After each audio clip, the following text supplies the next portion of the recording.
Sonics is showing that he is a survivor. And now, everybody get ready. We are starting game 1, Monty Sonics. Small battlefield and is the first choice. I like that. Keep as much space close to Sonics as humanly possible. Yeah, and already a quick 47% seeing Sonic's trying to scrap with the Gaming Rock right now, get that percent lead going.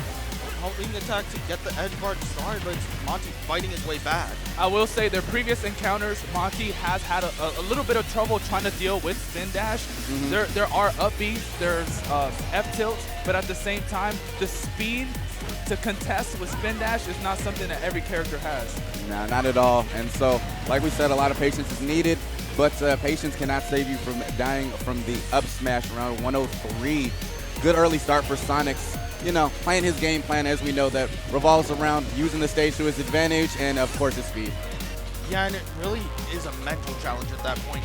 You have to kind of just, do you give up and say, okay, I'm going to focus on game 2, see what I can get here, or are you still trying your hardest to say, how can I bring this one back and make sure I That boy made mashed potatoes. What the? He's on death's door. Any smash or errant thing could probably take out the stock. That'll do it.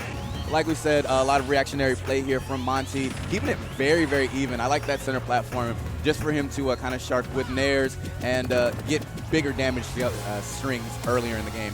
Oh, is that? He should be fine. No! Sonic's getting aggressive like this, as I know Game & Watch can make it back, but not when I'm still on stage. Yeah, I'm getting a few hints of what happened last game. 2-1 in favor of Sonics, and now he's just running the show. This is really just him being the conductor, and now that up smash is singing music to us. Sonic just doesn't have to. And we finna run it back. I will say, I don't think it's Monty playing bad. I think Sonics is just executing whenever there's an opportunity for him to rack up a lot of damage and or take the stocks. He is always there knocking at your door. He's like, sometimes. He set up like a saw trap, but then he like forgot to lock the door, so like they just walked out. Stuck his way. No, forgetting to lock the door is wild. That's a stock, but this is a better lead than we've seen all game, I would say, for Sonics. Like 100% on him. This is like a back air edge guard away from getting taken, I'm sure. Oh, that could have been so big, but unfortunately Monty doesn't get the hit. It's just a matter of timing. Homing attack beating up smash in that situation makes me think that that cranium is not that strong. Well, it finally worked out there. Monty gets the timing on the up smash. Let me shut up. Yeah, he literally, he heard you, Gucci-san. Clearly. And this is the big moment for Monty. He has to try for that edge guard, but he doesn't get in. Now Sonic's back again. Double forward here. Is he going to go for it all? No, he's just going to, get his reps in, rinse and repeat. Yeah, Monty pulling out the Kingdom Key there, but I do agree that more conservative play might work dividends for him a little bit better. The first time around that they played at the pre-local, Monty was punishing spin dash with up smash so much that Sonics just kind of was not going to have it again, hitting him with the tippy toes. Top blast zone, Sonics takes it over Monty. That Sonic, right? Most Joker players not liking that Sonic matchup. It's a tough one. It's a tough one. You usually see Aegis, right, for Leo, and the last time these two faced off was at Genesis, and Leo was able to close it out with the Aegis, but this time we're switching up the swords here. And Sonics has had a bunch of ups and downs. I mean, Sonics is a player that a lot of people would regard into their top 5 as of right now, but didn't have... Now, hold on. Now, I know he comes in at you fast, but you could have reacted, brother. Dang, just dash up into... Usually, I want to say that was a messed up forward tilt, but you know what, man? The forward smash is going to get the job done. Oh, on the right side. Oh, wow. Actually, Leo aggressively getting through the pressure. Could be a big opportunity. Oh, and another one. Yep. Well, not for you. I did. Wow, the Corrin coming out. Interesting. This is interesting because Corrin also lacks mobility. So very similar to Byleth, but I think Corrin definitely has some better frame trapping opportunities than Byleth. So we'll see if Leo is going to be able to set that up. And it just still amazes me that Leo enters tournaments with like 4 to 5 character rosters. How does he do it? I mean, the thing about all of his characters that he selects is they've all actually seen success, right? Like these are at some point in time proven commodities for this roster. But let me tell you something, you might want to pack that Corrin right back the hell up, because I don't know what that was. Okay, I thought Leo was going to go for that down air edge guard to finish things off, but so Leo just staying on stage and racking up the damage. The wings coming through, and that is going to seal the stock at what, 60%? What is happening? The Corrin is out to play. Okay, we got the flick shots coming through for Leo. fading back here. The spacing gets the air dodge. Doesn't get the tipper on the down smash. So Sonics live to tell another tale here. Fortunate for Sonics, man, catching a little bit of a break. Can he make something out of it there? Leo going for a lot of big my God! Dude, this is it. Oh, no way. Oh, my God. So many huge swings right now, and Sonics just gonna... Leo has center stage control, but Sonic's character, again, not too troubled if you don't have center stage. Now Sonic's getting a little bit of offense, gets the opening, gets the forward air, catches the ledge roll, back throw for more damage, rinse and repeat. Throws out the spring, but doesn't really able to connect that forward smash. Okay, the neutral air still not enough. Leo's taking so much damage. The back air's not enough because it's center stage. All right, he's fortunate to have survived that. Oh, but not them legs be stretching, bro. So that will prompt us to a game number 5, folks. Let's get it. Not going to be able to get it. Leo gets back to the ledge. The air dodge back on the stage. And I got to say, throughout this entire set, Leo has had some amazing directional air dodge back onto the stage. Ooh. Wait a minute. Okay. Got some damage. He did. Got some damage. You know. He's probably thinking, I'm not coming back anyway. You know, it's like when Fox gets chucked off in Melee. Just fire the laser real quick. You know what I'm saying? Yeah, throw out some petty lasers. Exactly. You know. How Leo is using these hitboxes to catch Sonics where he thinks he's going to spin dash is so impressive. These back airs, these up airs, they're just so on the mark here. And the DI on these spin charges, instead of getting forward air there, he DI'd up and in so he could get up aired instead. And utilizing the high ceilings of this, even a hard hit neutral wouldn't have done it. Here's the offstage scenario going way down low, using the up B and getting the up air. Leo closing it out with a solid 2-stock over Sonics. I would say Corrin and Falcon have somewhat similar recoveries, except there's a big factor coming into play that Falcon's up B is actually a grab and has no actual hitboxes, so that spring is going to be a very, very strong tool against Andric. Andric can't just use the up B to go ahead and clank away that spring, right? So it's going to be a little bit harder for Falcon to recover, and we already see, you know, Sonics throughout this entire bracket just tear everyone up off stage, right? And Andric is going to be no exception on this Falcon, especially when Falcon's biggest weakness is that recovery. And usually Falcon starts a lot of the offense off with the Nair or even these Nair ones, but if your main starter is an aerial, well, guess what? You got to go up against Spin Dash. Yeah. Spin Dash is going to have that intangibility on the hop up. So one of the best, if not the best anti-air in the game you're up against. Absolute fear being put in at the moment. What an effort we are seeing, and that might just seal it away. It certainly will. That pair. Andrew's going to stick it out with the Falcon. I'll tell you what, couldn't be me. I mean, you know, it's interesting, right? Because as well as he does perform in tournaments, you know, when you do get to that higher level, at some point you do have to consider, like, you know, maybe a secondary at some point could be useful. I mean, you know, someone like Sonic doesn't have that deficiency because Sonic just does well.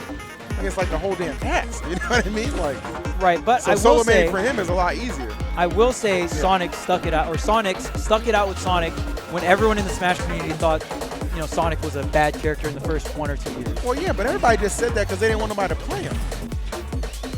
Man, it's crazy how hopeless just looks at certain points that we are witnessing. And it's not a knock against Andric, man, but Sonic just does a textbook job of showing why this is so difficult. And just look how much damage he just gets off one simple conversion, Chuck. But it never really is simple, right? Like, there's always so much more to follow. We're just seeing that hit after hit. It's become so demoralizing. Yeah, we are watching one of Sonic's training room sessions. Going ahead and practicing all these falling up air combos. So changing it up a little. Listen, at the end of the day, you got to try something. I will say this, though. As many battles as he's had against Light, this might be the wrong character, but we already saw a pre-quarantine Fox and Louis earlier. Yeah, Fox, one of the characters known to give a little bit of struggle or could possibly win the matchup versus Sonic. I know there's some people that think the matchup even. I think Fox wins +1. Oh, but you gotta watch it. Fox is extremely light, and those corner carries into the forward air is gonna be very effective. Sonic does have an out versus Fox, the edge guarding, like every other character can edge guard Fox, but Sonic is particularly good. Right? What if, like, you never know, like, what if, I think I know. You know, Andric hits the... I think we know, man. Yeah. It's grand finals, and we getting things started right now. The Corrin is back out. The Sonic, of course. Let's get it. Yeah, Corrin making the return here. No Meta Knight. Staying in the Linty pockets, man. Mm-hmm. As it should be. stage here. The jab? Maybe? Oh, okay, you still have the double jump, able to make it back with the air dodge, but that was so smart from Leo, just dropping from the ledge, because Leo knew, okay, you're going to have to drop, you're going to have to up here and then go for the air dodge. Let me just go ahead and intersect that, but right as I'm saying that, Sonic is able to come back and immediately get the stock. We're down to the final stock here, game 1. This is prime robbery percents here for Leo. 100%. Seen it happen before. I want to be on the wrong side of history, I'm sure. Oh, and that up air is going to be enough. Not a care in the world as this lead just continues to blossom. Okay, the up throw is not. Oh wow, it is enough. Wow. Yeah, well, I mean 152. Yeah. Yeah, Sonic is very. Sonic is very light. Yeah, very light. Yeah, Sonic's too, man. He's a thin guy. Watch what he eats. And of course, the rage helping Leo out in that scenario. So you finally got the stock. Oh damn. But you already got 152%. A forward tilt right at the edge will do the trick. So many different moves you've got to avoid if you're Leo. You still got to rack up that damage too. Might just be a little too much to overcome, and Sonic's realizing why take my foot off the gas if you're not going to get off the road. Hopping over, there it is. Oh, the up air is barely out of range. Yeah, almost. Probably would have been able to get rid of him right there, but Sonic's nicely gets the turnaround with the back air, and that's going to clean it up. Sonic's being so aggressive off stage now. I'm absolutely loving it.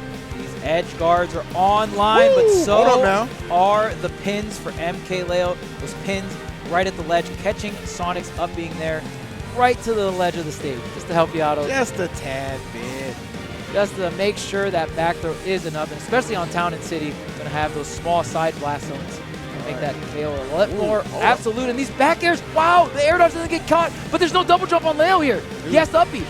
Oh, the no, back air dude. connects, another up B. No way!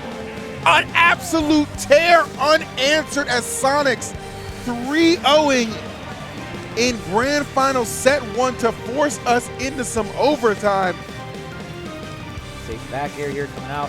Corrin, that back air is very disjointed, bringing out the wings. It's not a part of her hurt box. And on top of that, it moves you farther away from your opponent. So a little bit of auto spacing there, if you will. Oh, I feel like Leo might be getting a little too obvious with some of these swinging he's doing, but the pin to win? No, not quite yet. Gonna take a little bit more. Oh, and that should do it. Yeah, that pin will definitely win it. There we go. So Leo able to clutch it out, taking the first game of this reset. Yeah, I mean, the down smash tipper there was almost enough, maybe a forward smash, but I don't know if he had enough time. Gotcha. So just having the awareness for Leo to still get a smash attack punch is very impressive. The back air is not going to be enough, but barely living his Sonics. He's able to up B to the ledge, but taking a little bit too much time, and the pin in your face is going to be enough. It's very strong and very solid. Oh, tried to get the chomp with the neutral B there. Yeah, especially if you connect that stun laser, go ahead and go for the big chomp, which gets stocks real early. The back kick to catch the roll, still not enough, even though Sonic is light. That cross stage insurance for Sonic's coming through. All right, Sonic's looking like he's got this one well in hand. Get himself on the board. Oh, that parry could have been crazy, but another forward smash is going to finish it off. Back-to-back hitters. And that is going to force us into a fourth game. Not trying to force anything. Great DI again coming out from Leo, making sure that the forward air is not an option. You can cash out, hit me with an up air, hit me with an air, but you're not putting me off stage. And that is fantastic stuff from Leo, really picking his poison well. Oh man. I mean, just that situation, he put him in really good grab just to get him off stage. Let's see if he can do anything with this. Oh, this back throw is sure.